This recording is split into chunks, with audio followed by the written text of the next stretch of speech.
after the exciting talks on the vulnerable plaque, we come to a very stale talk. What to do after getting those vulnerable plaques? You give atorvastatin 80 milligram or rosuvastatin 40 milligram and maybe evolocumab. So it is a very dull subject now which you are talking about.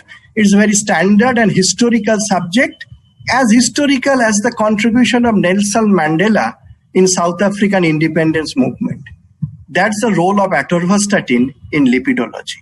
So if we see, it was discovered in 1997. Sorry, it's a bit 1997, and the statins are different in their formation, whether they're open chain or closed ring, and atorvastatin is an open chain molecule. Its oral absorption is around 30%, bioavailability is around 12%, renal metabolism is 5%. That means we don't need to adjust the dose of atorvastatin in face of renal injury.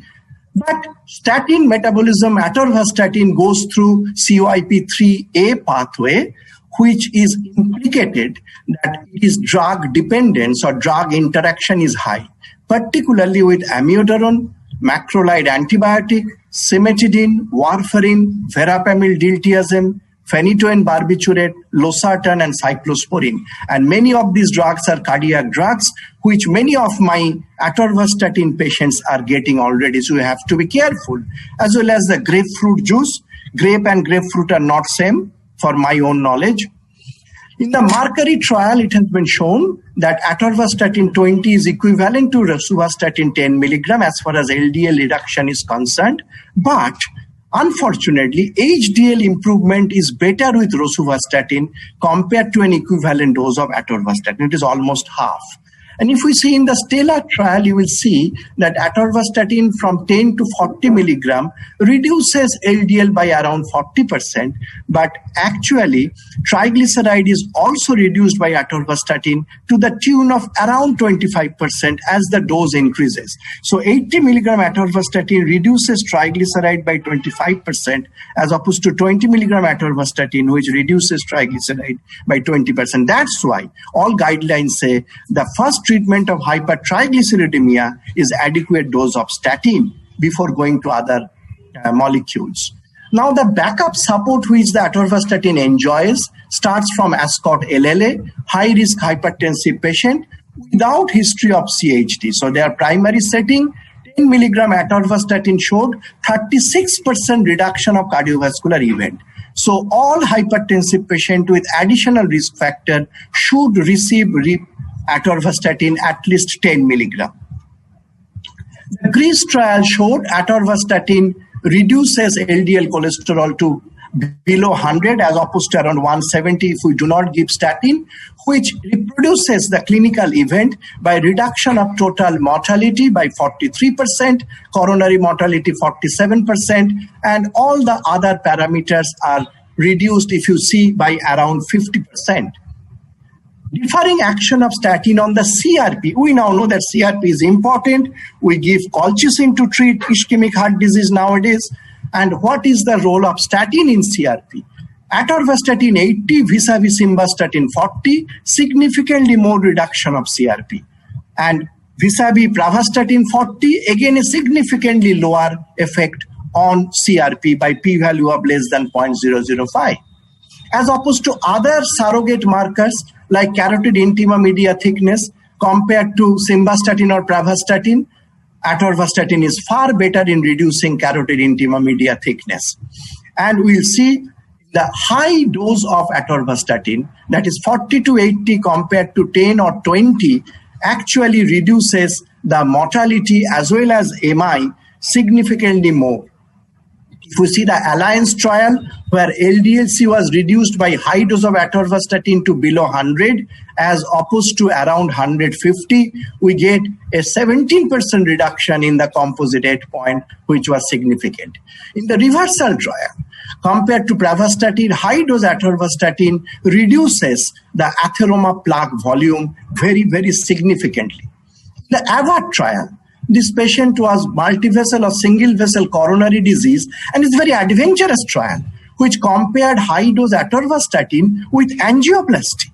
You see how daring those people were. What they found, lo and behold, 36% improvement of ischemic event with atorvastatin alone compared to angioplasty alone. So that's why we should say, why do we make those an enemies? Why can't they be friends? So do an angioplasty with atorvastatin 80 milligram and you get this huge benefit of 30%.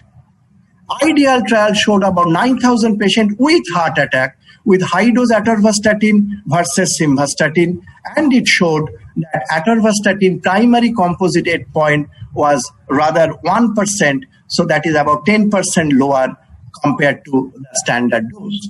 This is a very interesting trial, Prove It TIMI 22, with ACS patient within last 1 week or so, compared pravastatin with high dose of atorvastatin. LDL cholesterol was achieved around 60 as compared to 95, and we found that primary composite endpoint was significantly reduced by 16% with a p-value of 0.005.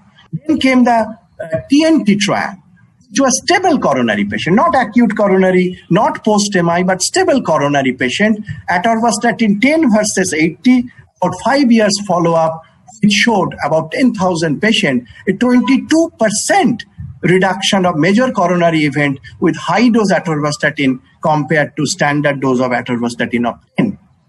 If we come to statin with stroke, the Miracle and Ascot LA both showed stroke reduction to the tune of 50% or 25%. Though in Sparkle trial, there is a little bit of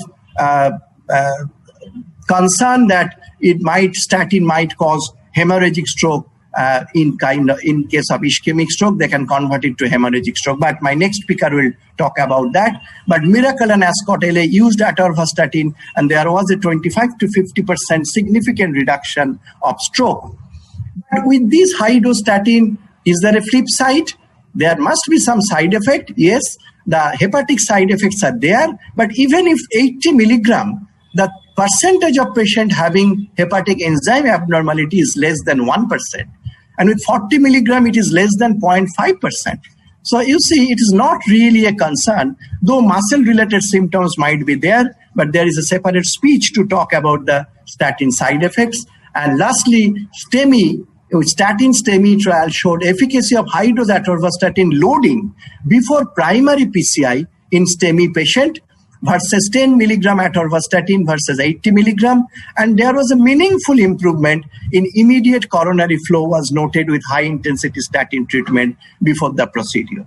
So as we are running very late, I stop here, summarizing that atorvastatin is a game changer, not only in lipidology, not only in the ischemic heart disease, but in the total mortality of a population of a nation. Number two, high-dose atorvastatin has got a significant benefit over low-dose atorvastatin, particularly in high-risk setting. In all diabetic and in all high-risk hypertensive patients, irrespective of lipid value, statin should be given. And we should push up atorvastatin to 80 milligram before embarking on ezetimibe and subsequently evolocumab to attain the target of LDL cholesterol. I thank you all.